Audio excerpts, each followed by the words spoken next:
ये सब चीज़ें देश के अंदर नफरत से देखिए, हमारे नेता राहुल गांधी बार बार बोलते हैं कि नफरत से नहीं चलेगा देश, तो मोहब्बत से ही चलेगा। पर महाराष्ट्र के अंदर हमने एक बयान देखा, मोहब्बत की दुकान है उसमें जो है भी मुसलमानों की मस्जिदों पे हमले होते हैं, आपकी मोहब्बत की दुकान पे भी आरोप लगता है, सवाल उठते हैं। देखिए, आप ये जो आपने तंज किया, जहाँ की आप बात कर रहे हैं वहाँ तमाम कोशिशों के बावजूद कुछ नहीं हुआ। इसके लिए क्या कांग्रेस को मुबारकबाद नहीं देंगे? क्या नहीं हुआ? सब कुछ हुआ। हिमाचल में इतनी बड़ी रैलियां निकली, सड़कों पर लोग आए। अरे भाई, बहराइच जाके दर्द देख के आओ, तब पता चलेगा क्या होता है मतलब दर्द। अगर कम दर्द है हाँ, तो आप देख के आओ, रोका है ना सरकार ने, उसके लिए तारीफ नहीं करोगे? यही तो दिक्कत है कि आप कोई कहाँ अगर काम अच्छा कर रहा है तो कम से कम उसे अच्छा काम को भी कह दो कि उसने नफरत को रोकने का काम कर दिया। जो नफरत को हवा दे रहे हैं उन्हीं के ऊपर क्यों वो कर रहे हैं? आप ये भी तो देखिए कि उस नफरत को रोकने का काम कर दिया। उनको तो वो नहीं है नफरत, हम लोगों को नफरत से लड़ना पड़ रहा है। जाहिद ये तंग नज़र ने मुझे काफिर जाना, और काफिर ये समझता है कि मुसलमान हूँ मैं। लेकिन इमरान साहब, जिस तरह प्रधानमंत्री की भाषा है, बेटी रोटी जमीन सब छीनी जा रही, क्या किसी प्रधानमंत्री से ऐसी उम्मीद की जा सकती है? प्रधानमंत्री महान है, इस देश को इतना यशस्वी प्रधानमंत्री मिला है, ये सौभाग्य है हमारा। कैसे यशस्वी प्रधानमंत्री जी के साथ हमें काम करने का मौका मिल रहा है। अगर 10 साल के बाद भारत का प्रधानमंत्री खुद ये कह रहा है रोटी छीन लेंगे, बेटी छीन लेंगे, तो वो घास छीनने के लिए प्रधानमंत्री बने। उनको अपने पद से इस्तीफा दे देना चाहिए, गुजरात में बैठना चाहिए। उनकी इस तरह की बातों को लोग समझते हैं। दुर्भाग्य ये है कि वो भारत के प्रधानमंत्री हैं, उनकी बातें मीडिया में चलती हैं, अच्छी बातें, सही बातें मीडिया में नहीं आ पाती, लोगों तक नहीं पहुंच पाती। ऐसी भड़काऊ बातों का प्रचार हमारे प्रधानमंत्री करते। तो कौन है घुसपैठिया? कौन, आप बताइए ना स्पष्ट रूप से, किसके लिए कह रहे हैं आप? कौन से घुसपैठिया?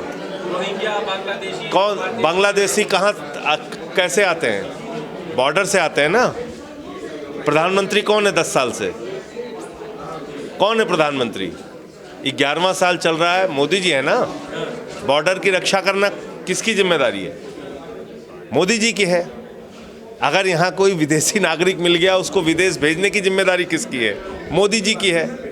10 साल में 10 विदेशी बांग्लादेशी भेज पाए ये हिंदुस्तान से बाहर? ये तो 50वां वर्षगांठ थी तो वहाँ जाके कहे कि मैं बांग्लादेश की आज़ादी का योद्धा हूँ, बांग्लादेश हमने ही आज़ाद कराया है। मोदी ने कहा था, नहीं कहा था? तो अडानी का धंधा चल रहा है भैया बांग्लादेश में। आप लोग कहाँ फंसे हुए हैं? आप कहाँ फंसे हुए हैं? एक शब्द बांग्लादेश के खिलाफ नहीं बोल सकते। हजारों करोड़ रुपए अडानी का बाकी है, हजारों करोड़ रुपए। ये धंधे वाले लोग हैं। कैसे फिर अपनी मैं कहता रहा हूँ, उनकी भड़काऊ भाषा में जो लोग फंसेंगे, असली मूर्ख वो हैं, वो तो होशियार हैं। लेकिन प्रधानमंत्री एक तरफ कह रहे हैं one earth one family one future, दूसरी तरफ बटने और कटने, ये क्या सब अलग अलग लग रहा है, कंफ्यूजन बड़ा हो रहा है। उनको फैमिली से क्या लेना देना है? आप कहाँ प्रधानमंत्री और फैमिली की बात कर रहे हैं? देखिए, ये नफरती लोग हैं, इनसे आप कोई अमन, चैन, शांति की उम्मीद नहीं कर सकते। मुश्किल बात यह है कि ये लोग संविधान की सौगंध लेकर नफरत फैलाने का धंधा कर रहे हैं। हमारा ऐसा मानना है कि बात स्कूल पे होनी चाहिए, अस्पताल पे होनी चाहिए, रोजगार पे होनी चाहिए, तरक्की पे होनी चाहिए, महंगाई पे होनी चाहिए, बेरोजगारी पे होनी चाहिए। भारत की सेना को आपने ठेके पे रख दिया 4 साल के, उस पे बातचीत होनी चाहिए। तो ये मुद्दे हैं देश के, और ऐसे भड़काऊ नारों के चक्कर में जो लोग फंसेंगे, सबसे बड़े मूर्ख तो वो लोग हैं, मैं ऐसा मानता हूँ। जो कटोगे बटोगे टाइप के नारे में जो लोग फंसेंगे, असली मूर्ख तो वो माने जाएंगे। क्योंकि जो असल मुद्दा है, मैंने आपको बताया, बेरोजगारी है, महंगाई है, अशिक्षा है, अस्पताल है, स्कूल है। 50,000 स्कूल बंद हो रहे हैं यूपी के अंदर, 50,000 सरकारी स्कूल। तो मैं तो ये कहता हूँ कि बटोगे तो सरकारी स्कूल बंद होंगे। सरकारी स्कूल बचाना है तो मिल के भाजपा को हराओ। मेरा नज़रिया एक हिंदुस्तानी होने के नाते कि हिंदुस्तानियों को बटना नहीं चाहिए। सब हिंदुस्तानी एक ही तो रिश्ता है हमारा। देश के अंदर सब भाई हैं, हम लोग मिलजुल कर के रहें, तो यही तो रिश्ता है। इसमें बटना बिल्कुल नहीं चाहिए। मैं इस बात से सहमत हूँ, लेकिन जिस परिप्रेक्ष्य में ये बोला जा रहा है वो बहुत ख़राब है। किस परिप्रेक्ष्य में बोला जा रहा है? किस तरह का मैसेज या संदेश जनता को? देखिए, जो इस तरह जिस परिवेश में बोला जा गया है उस तरीके को मैं सही नहीं मानता, लेकिन बटेंगे तो कट। और अव्वल बात तो इस तरह की बातें होनी नहीं चाहिए थी, लेकिन जब ये बोल रहे हैं तो हम भी कहते हैं कि हम तो अपने देश के लिए मरने बंटने के लिए तैयार होना चाहिए। अगर कहीं ना कहीं कमज़ोरी करेंगे तो नुकसान तो होगा ही हो।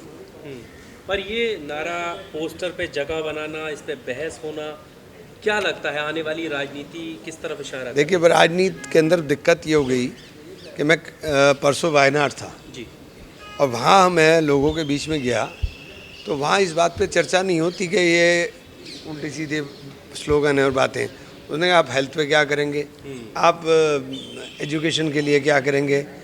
मैं एक उसमें गया WMO वायनाड मुस्लिम ऑर्फनेज में, और छोटे छोटे बच्चे, एक बच्चा मुझे मिला वहाँ, वो 3.5 साल की उम्र में आया था और वो उसी कॉलेज में अब टीचर था। छोटे छोटे बच्चे लिपट गए, तो मैंने वो देखा, उनका काम देखा WMO के। फिर मैं स्कूल्स में गया, तो अगर इस तरह के काम सब लोग देश के अंदर करने लगे तो फिर हमें कोई ताकतवर होने से नहीं रोक सकता। वहाँ इस बात के ऊपर चर्चा ही नहीं होती कि कौन धर्म क्या है और कौन धर्म क्या है। वहाँ चर्चा इस बात पे थी कि एजुकेशन पर क्या होगा। एक हॉस्पिटल था, उसमें हॉस्पिटल में डायलिसिस हो रहा है, कम्युनिटी के लिए लोग कर रहे हैं, कमा रहे हैं, तो कमाई का एक हिस्सा कम्युनिटी के ऊपर खर्च कर रहे हैं। हम लोग देख रहे हैं कि सरकारें जानवरों की तो गणना कराती हैं, किसके घर में कितनी बकरी है, कितनी गायें हैं,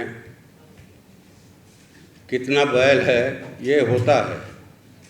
लेकिन 1931 के बाद देश में जातीय जनगणना नहीं हुआ, और हम और हमारी पार्टी इसके लिए लंबे समय से लड़ भी रहे हैं। पिछले दिनों जब महागठबंधन की सरकार बनी बिहार में, तो सरकार का हमने बाहर से समर्थन किया और लोकहित के सवालों पर विधानसभा के अंदर और विधानसभा के बाहर अपनी लड़ाई को जारी रखा। और हमने मजबूती से ये सवाल उठाया कि जातीय गणना हो। बिहार में जातीय गणना हुई और आरक्षण की सीमा को 10% बढ़ाया गया, जिस पर हाई कोर्ट का अभी स्टे है। और इस सवाल को हम लोगों ने लोकसभा के अंदर भी उठाया, लोकसभा के अंदर भी और लोकसभा के बाहर मकर द्वार पर हम लोगों ने एक दिन प्रदर्शन किया, जिसमें CPI-ML, राष्ट्रीय जनता दल, कांग्रेस, इंडिया गठबंधन के अधिकांश सांसद थे वहाँ उस दिन। तो ये सवाल उठाया हमने, अंदर भी उठा, और मैं समझता हूँ कि आने वाले दिनों में जो शीतकालीन सत्र चलेगा उसमें हम लोग इस सवाल को प्रमुखता के साथ, गंभीरता के साथ, मजबूती के साथ उठाएंगे और पूरे नेता प्रतिपक्ष को और इंडिया गठबंधन के तमाम दलों को, सांसदों को हम लोग इसके लिए गुलबंद करने का काम करेंगे। ये मैं आप लोगों को भरोसा दिलाता हूँ। साथियों, ये ऐसा प्रश्न है जिस पर बड़े आंदोलन की ज़रूरत है। हम क्या करें अगर सरकार जातीय गणना नहीं करवा रही है? तो मेरे ख्याल से लड़ाई के 3 मोर्चे हैं। एक विधानसभाएं हैं, लोकसभा है, दूसरा मोर्चा कोर्ट है, हाई कोर्ट हो या सुप्रीम कोर्ट हो, और तीसरा मोर्चा सड़क का मोर्चा है। और मैं समझता हूं कि ये मोर्चा ही प्रमुख मोर्चा है। अगर इस मोर्चे को हम लोग मिलजुल करके यहाँ जितने साथी जुटे हैं मजबूती दें, मजबूत करें, तो हम जनहित के ढेर सारे कानून बनवा सकते हैं और अपने आरक्षण को भी हासिल कर सकते हैं। ये बेहद कमज़ोर मोर्चा है, लेकिन पिछले दिनों तीनों कृषि कानूनों को वापस लेने के लिए जो देश में आंदोलन चला, दिल्ली ही उसकी गवाह बनी। दिल्ली के जो विभिन्न बॉर्डर हैं, गाजीपुर बॉर्डर, टिकरी बॉर्डर, शाहजहांपुर बॉर्डर, 1 साल 13 दिनों तक लोकतांत्रिक तरीके से किसानों ने धरना दिया, लगातार धरना दिया और 750 से ज़्यादा किसानों की आहुति हुई, उस आंदोलन में शहीद हुए। इसके बाद मोदी सरकार को घुटने पर आना पड़ा, कृषि कानूनों को सस्पेंड करना पड़ा। तो ये एक नज़ीर है, एक उदाहरण है कि बहुत दिनों के बाद सड़क पर कोई मामला फरियाया। अभी उसको फाइनली फरियाया हुआ नहीं समझा जाए, बल्कि वो सस्पेंड है अभी। अगर ये 400 पार का नारा दे रहे थे, अगर बीजेपी की बहुमत की सरकार बन जाती तो निश्चित तौर पर ये जो उन कानूनों को फिर से पुनर्जीवित करने का प्रयास करते हैं। तो खैर देश की जनता ने उनको 400 पार को जो है नीचे ढकेला कि नहीं, अभी आप नीचे जाओ, हम इस देश को बाबा साहब भीमराव अंबेडकर के संविधान से चलाना चाहते हैं। लोकतंत्र हमको प्यारी है, इसलिए कि तुम्हें 400 सीट चाहिए मनुस्मृति से देश को चलाने के लिए। लोगों ने इनको पीछे ढकेला, लेकिन एक कहावत है कि रस्सी जल गई ऐंठन नहीं जा रही है, तो वही हाल इनका है। समय समय पर ये मूलभूत समस्याओं से आम आदमी का ध्यान भटकाने के लिए ये बराबर जो है ये एक एजेंडा उछालते रहते हैं, 1 नेशन 1 इलेक्शन। तो 1 नेशन 1 एजुकेशन क्यों नहीं होना चाहिए? ये बराबर इसी ढंग की, जब से ये सरकार बनी है, एक कहिए कि भगदड़ की स्थिति इन लोगों ने मचा करके रखा है। जो भगदड़ नोटबंदी से शुरू हुई थी, आपने देखा कोरोना काल में 3-3 बार के लॉकडाउन में हमने भगदड़ देखा कि लोग कैसे भूख प्यास से लड़ते हुए, मौत से लड़ते हुए दिल्ली, हरियाणा, पंजाब से अपने गांव के तरफ लौट रहे थे। और ये सरकार सोई हुई थी। 20 लाख करोड़ खर्चा हो गया लॉकडाउन पैकेज, लेकिन ये पैकेज आम लोगों को नहीं मिला। सबकी पूंजी घट गई लॉकडाउन में, कोरोना काल में। क्या किसान, क्या मजदूर, क्या माने कर्मचारी, लेकिन इसी कोरोना काल में गौतम अडानी की पूंजी जो है 4,62,00,000 करोड़ की बढ़ गई।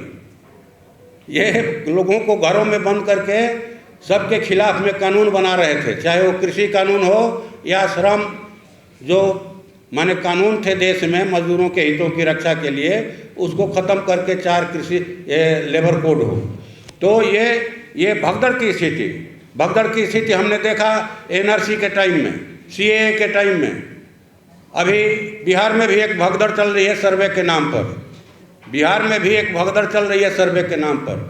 तो आदमी इस देश का काम धाम छोड़ करके रोज कागज जुटावे, ये साबित करने के लिए कि हम इस देश के नागरिक हैं, हम ये जिस घर में रहते हैं वो घर हमारा है। ये इस ढंग की स्थिति इसलिए चाहते हैं कि लोग संगठित नहीं हो, लोग जो है अपने रोजगार की बात नहीं करें, खेती की बात नहीं करें, आरक्षण की बात नहीं करें। इसीलिए ये भगदड़ की स्थिति बना करके रखना चाहते हैं। भगदड़ में ही देखिएगा कि जेब कतरे जो हैं ज़्यादा लोगों की जेब काट लेते हैं। भगदड़ की स्थिति में ये भगदड़ की स्थिति बना करके रखना चाहते हैं। एक तरफ तो इनका ये प्रयास, दूसरा तरफ हमेशा गाय गेरू, हिंदू मुस्लिम, हिंदुस्तान पाकिस्तान, मंदिर मस्जिद में देश उलझा रहे और ये सब कुछ देश का उठा करके अडानी अंबानी को देते रहे। ये पॉलिसी है सरकार की। तो मैं समझता हूँ कि जो एजेंडे पर हम लोग यहाँ सेमिनार कर रहे हैं, ये बहुत ही कारगर और मजबूत एजेंडा है कि भाई जिसकी जो संख्या है, जिस जाति की संख्या हो, वो संख्या माने के आधार पर आरक्षण की सीमा तय हो और उस आरक्षण के आधार पर माने इस देश में जीवन का जो भी क्षेत्र है, हर क्षेत्र में आरक्षण मिले, लोगों को आरक्षण मिले। अभी बिहार में जब जातीय गणना हुआ तो वहाँ की सरकार ने कहा कि भाई महागठबंधन की सरकार ने कि हम 95 लाख लोगों को करीब 2 लाख रुपया जो है स्वरोजगार के लिए देंगे, प्रोत्साहन राशि देंगे। और बीच में सरकार ने, जब सरकार बदली, एनडीए की सरकार हो गई, तो इन लोगों ने गूंगी साध लिया, चुप हो गए। लेकिन हम लोगों ने उठाया कि दो भाई, जब घोषणा हुई है, देखिए गिरा कुछ, जो घोषणा हुई उस घोषणे के आधार पर दो। तो हम लोगों ने, CPI-ML ने बिहार में, भाकपा माले ने बिहार के हर प्रखंड पर, बिहार में जितने प्रखंड हैं सब पर 22 और 23 अगस्त को, 22, 23, 24 अगस्त को प्रदर्शन रखा। हम लोगों को ये रिपोर्ट आई कि ये सरकार की घोषणा तो हो गई, लेकिन जो CO हैं वो जो आय प्रमाण पत्र है वो 72,000 से नीचे का नहीं बना रहे हैं, वो 80,000 90,000 से ऊपर के बना रहे हैं। तो हम लोगों ने इसको लेकर के प्रदर्शन आयोजित किया कि भाई तब आप सरकार ही घोषणा करे कि वो कौन 95 लाख लोग हैं जिनको सरकार 2 लाख रुपया देना चाहती है, लिस्ट प्रकाशित करे। अभी पिछले दिनों सरकार ने कहा कि हमने 40,000 लोगों को एक किस्त जो है मैंने रुपया दिया, एक किस्त 40,000 लोगों को दिया। एक पत्रकार ने पूछा कि भाई आप 40,000 एक साल में देंगे 40,000 लोगों को, तो आप जो है माने जो 95 लाख लोग हैं उनको देने में तो आपको 200 साल लग जाएगा। 200 साल सरकार रहेगी है, जो 200 साल में आप जो है 2 लाख रुपया दीजिएगा सब लोगों को। तो हम लोगों ने इसको इशू बनाया ज़मीन पर। ठीक है, हम विधानसभा के अंदर लड़ते हैं, लोकसभा के अंदर लड़ेंगे, लेकिन मूल लड़ाई हमारी ज़मीन की लड़ाई है, ग्राउंड की खेत खलिहानों की लड़ाई है, कारखाना खदानों की लड़ाई है। जो भी हो रहा है देश के अंदर, अगर ज़मीन पर खड़ा होकर नहीं लड़ा जाएगा तो हमारे हाथ में जो भी है आरक्षण क्या जो भी है सब कुछ छीना जाएगा। और लड़ेंगे तो पूरा दुनिया हमारी है, पूरा देश हमारा है, आज नहीं तो कल हम उस पर कल कब्जा करेंगे। ये हमारे जीवन का मूल मंत्र होना चाहिए, मूल मंत्र होना चाहिए। तो मैं समझता हूँ कि आने वाले दिनों में जो लोकसभा का शीतकालीन सत्र चलेगा हम लोग इसमें उठाएंगे, सवाल को उठाएंगे, लेकिन असली मोर्चा सड़क का मोर्चा है, सड़क का मोर्चा है। और मुझको लगता है कि विपक्ष जो भी हो, सरल हो, पाकल हो, अच्छा हो, खराब हो, वही है लड़ने के लिए। उसकी लानत मलानत भेजने से कोई फायदा नहीं है। अभी भाजपा को हटाने का है। ये भाजपा ऐसी आफत है, ऐसी आफत है कि कहिए कि पूरा आफत विपत्ति बन करके टूट पड़ी है देश के लोगों के। लगता है किसी के पॉकेट में 10 रुपया है तो क्या नीति अपनाएं कि रुपया निकल करके अडानी अंबानी के यहाँ दे दें। एक स्मार्ट मीटर चल रहा है हम लोग के यहाँ, स्मार्ट मीटर चल रहा है, उसका भी भारी विरोध हो रहा है। एक आदमी है मोहम्मद मुस्तफ़ा हैं, जगदीशपुर नगर पंचायत है, वार्ड नंबर 3 में। 18 माह पहले ज़बरदस्ती उनको स्मार्ट मीटर लगाया कि लगाना है, और नहीं लगाओगे तो FIR करेंगे। लगवा लिया गरीब आदमी ने। 2 माह के बाद उनका 18 माह पहले बिजली का बिल पूरा तरह से क्लियर था, लेकिन 2 माह के बाद स्मार्ट मीटर इतना तेज चलने लगा। हम लोग सुनते थे कि पैसा ख़त्म हो जाएगा तो लाइन ख़त्म हो जाएगा, लेकिन नहीं, पैसा ख़त्म होने के बाद भी वो चल रहा था। इसके बाद वो जाकर के बिजली विभाग में आवेदन दीजिए कि हमारा काट दीजिए, कटवा दिए, लाइन कटवा दिए। इसके बाद भी वो स्मार्ट मीटर चल रहा था। रोज़ 9,557 रुपये का बिल उठ रहा था उसमें, 9,557।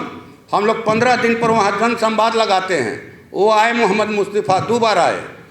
तो तीसरी बार जब आए, दूसरा बार जब आए, पहला बार आए तो उनका बिल था 33 लाख। दूसरा बार आए 15 दिन के बाद तो उनका बिल 35 लाख 5,114 रुपया ये बिल था उनका। ये 26 सितंबर की बात है। हमने DM से बात किया, AC से बात किया बिजली विभाग का। इसके बाद अभी 9 सितंबर को, 9 नहीं, ये 3 सितंबर को उनका बिल जो है 1,718 रुपया हुआ। 35,05,114 रुपया से बिल घट के 1,718 रुपया हो गया।